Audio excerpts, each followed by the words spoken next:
Fala pessoal, estamos começando mais um vídeo desse canal. Não esquece, deixa o seu like, se inscreve que vem vindo muito conteúdo legal aí com análise de filmes, séries, documentários. Agora sim vai vir com tudo. E é o seguinte, hoje eu queria falar com vocês a respeito do filme Meu Pai, The Father. Está indicado aí algumas categorias do Oscar. Esse vídeo não vai ser uma resenha, não vai ser exatamente uma crítica sobre o filme. Eu só queria abordar aqui alguns pontos, algumas curiosidades, fazer algumas considerações que eu considero importante para esse filme, que foi um dos melhores que eu vi nesse último ano, é um dos melhores que eu vi nesse último ano. Está indicado a várias categorias do Oscar com justiça, mas vai ser um filme bastante injustiçado para mim, porque ele é o melhor em vários quesitos desse Oscar. Eu também queria pontuar aqui e falar para vocês, contar uma historinha rápida que eu vi que teria muita ligação com esse filme. Eu acabei lembrando de um caso também que eu tive com meu avô que me fez sentir muito o peso desse filme, e talvez pelo fato de eu ter essa relação com meu avô, de eu ter essa história muito forte com meu avô, acabou mexendo um pouco comigo. É um filme que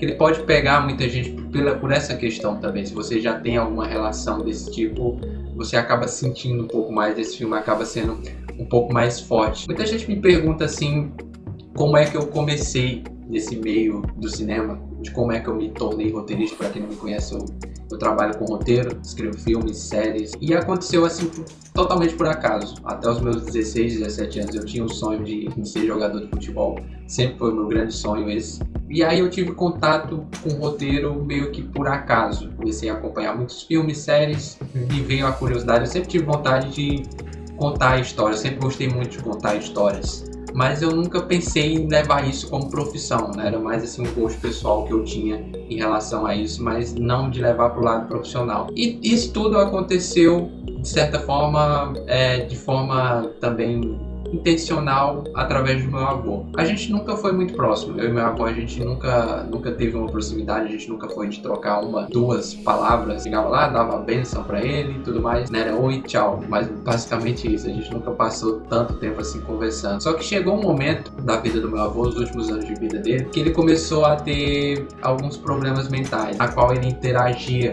com a televisão, como a gente fala lá no Nordeste, de caduquice, uma espécie de demência também. Então, principalmente aqueles programas de prêmio, ele criava na cabeça dele a ilusão de que era ele que estava recebendo aqueles prêmios e não os convidados que estavam lá no palco. E aí então ele atormentava muito a família por essa questão. Pedia para os meus tios para levar ele no banco para receber esse dinheiro que ele achava que ele teria direito. E a minha mãe era muito próxima ao meu avô, e ela era responsável por de certa forma ajudar ele com isso, né? Ela levava algumas vezes ele no banco para tentar deixar ele um pouco mais calmo, né? Chegava lá e eles inventavam uma história de que o dinheiro ainda não caiu, mas a ideia dele era levar ele para o banco para tentar amenizar a agonia que ele tinha de querer receber esse dinheiro. E aí teve um dia que ele morava no sítio, né? E aí teve um dia que ele veio para casa onde a gente morava, né, na cidade, para minha mãe levar ele até o banco. E aí chegando lá, ela não tava, minha mãe trabalhava, e aí ele decidiu ficar esperando, né, até o momento que ela chegaria. E a minha mãe, ela só chegaria à noite. Então, como só tava eu em casa, a gente ficou conversando. A gente passou uma tarde inteira conversando, eu e meu avô. De manhã, no começo da tarde, até o entardecer a gente ficou conversando, e ele contando as histórias de vida dele, tudo que ele passou. E eram assim histórias surreais, completamente surreais as histórias que ele me contava. E aí eu lembro que aquilo me marcou muito, principalmente por esse detalhe que eu vou falar agora para vocês. Essa foi a última vez que eu vi o meu avô. A gente antes nunca tinha parado para conversar, para trocar mais do que uma ou duas palavras, mas exatamente a última vez que eu vi ele, a última vez que eu vi o meu avô, a gente passou uma tarde inteira conversando. Então aquilo me marcou muito. Depois disso eu mudei de cidade, ele acabou adoecendo e veio a falecer em 2013. Então aquilo, por ter ficado tão marcado para mim, eu decidi que um dia eu iria fazer alguma coisa relacionada a isso para homenagear ele. Então a ideia inicial que eu tive foi de fazer um livro contando essas histórias de vida do meu avô. Só que eu vi que eu não levava muito jeito para aquilo. Eu gosto de contar histórias, mas de uma forma mais direta. Exatamente por isso que eu segui pelo meio do roteiro. E o primeiro projeto de filme que eu fiz foi um personagem inspirado no meu avô. Eu já tinha uma história pronta depois que eu larguei a ideia de fazer um livro, eu decidi fazer um filme com o personagem principal inspirado no meu avô. E foi a partir daí que eu iniciei nesse meio do cinema e da televisão, e eu sempre falo que foi de forma indireta pelo meu avô, e foi a partir disso também que eu comecei a acreditar que muitas coisas na nossa vida não acontecem por acaso. E tem até uma frase do Voltaire que diz, né, que o acaso é uma palavra sem sentido, nada pode existir sem causa, e depois disso não teria como eu acreditar em alguma coisa diferente. Então por isso que essa história do meu pai, no caso aqui que foi com meu avô, mexeu um pouco mais comigo nesse sentido. Porque quando você tem alguma história relacionada a isso, quando você entende as dificuldades que esse pessoal mais velho tem em relação à demência, em relação ao Alzheimer, você sente ainda mais isso. E muita gente tem esse tipo de experiência que acaba acrescentando muito para que filmes como esse mexam ainda mais e você tenha uma experiência mais forte ainda quando você vai assistir. Então essa é essa história que eu queria falar para vocês aí como prólogo, até para entrar, me aprofundar um pouco mais para vocês entenderem por que eu curti tanto esse filme. Mas eu não vou me aprofundar tanto aqui nas questões técnicas, explicar os motivos. Como eu falei, esse vídeo aqui não é exatamente uma crítica sobre meu pai. Eu queria falar mais aqui de dois aspectos que mexeram muito comigo e que eu acredito que vai fazer com que o filme seja um dos maiores injustiçados, talvez o maior injustiçado nesse Oscar. Primeiro, na categoria de melhor roteiro adaptado, meu pai tá indicado. É um projeto que foi inspirado em uma peça, se não me engano, do diretor, o Florian Zeller. E na verdade, nessa categoria, o Nomadland é o grande favorito hoje. Tem muito essa questão de que geralmente o filme que vence a categoria de melhor filme também vence a categoria de melhor roteiro original, melhor roteiro adaptado, como é o caso de Nomadland, que está indicado na categoria de melhor roteiro adaptado. Eu não gostei do filme, filme ruim, mas não é um filme que caiu tanto assim no meu gosto. Então, pelo trabalho, eu posso falar com certa propriedade também, como sendo roteirista, eu acho que meu pai tem características muito mais fortes, tem elementos muito mais fortes para sair vencedor nessa categoria, para ter méritos para vencer essa categoria. A começar pelos diálogos, que são excepcionais, os detalhes, a troca de personagem, né? Quem assistiu o filme vai entender como funciona bem essa troca de personagem. E se engana quem pensa que é um filme só de atuação, muito pelo contrário, as atuações são excepcionais, mas é um filme que trabalha muito bem questão técnica também, de condução, de narrativa, de história, troca de cenários. Justamente por isso também que faz parte do roteiro essa questão da troca de personagens. E aqui eu cito até uma curiosidade para vocês, né, que eu tive acesso ao roteiro de meu pai.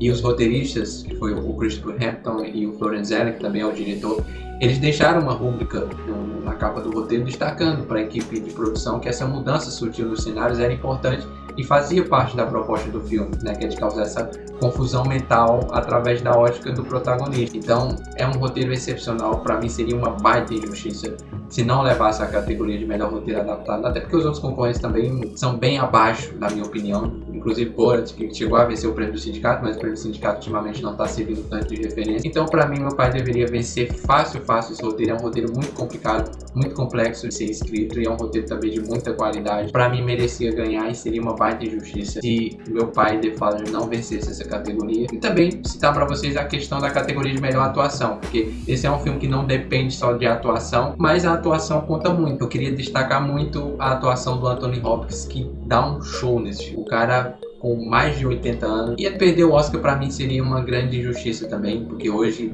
o grande favorito é o Chadwick Boseman. Inclusive ele tá cotado assim, praticamente certo que ele deve vencer, até pela questão do histórico de premiações, né, que antecedem o Oscar, que servem muito de termômetro, principalmente nas categorias de atuação. Geralmente categoria de atuação você tem poucas surpresas quando você tem um amplo favorito, o ator ou atriz que está vencendo praticamente todas as premiações antes do Oscar. O Oscar simplesmente é meio que uma confirmação de toda essa temporada de premiações, quando o ator ou a atriz ela vem fazendo esse caminho. É o caso do Boseman, com uma indicação póstuma. O Hopkins ele venceu o BAFTA, que é também um prêmio que serve muito termômetro pro Oscar também, mas apenas o BAFTA, enquanto que o Boseman ele vem fazendo a limpa geral em praticamente todas as premiações que antecedem o Oscar.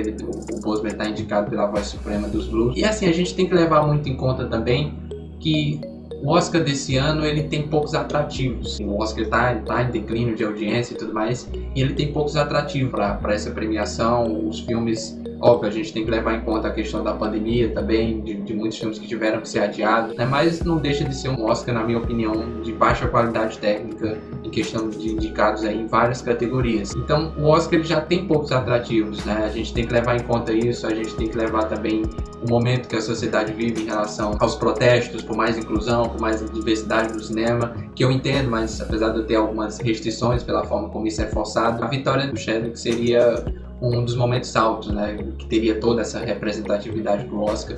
Então por isso que ele surge também como um forte candidato. Deve vencer, né, mas para mim a melhor atuação da temporada e uma das melhores atuações da carreira, essa do Anthony Hopkins e meu pai. E a gente não tá falando de qualquer ator, né, a gente tá falando do Anthony Hopkins, um cara que tem uma carreira impecável no cinema praticamente. E para ele chegar no ponto de mais de 80 anos fazer a melhor atuação da carreira, para mim isso não deveria ser desprezado. Talvez essa seja a última indicação da carreira do Anthony Hopkins.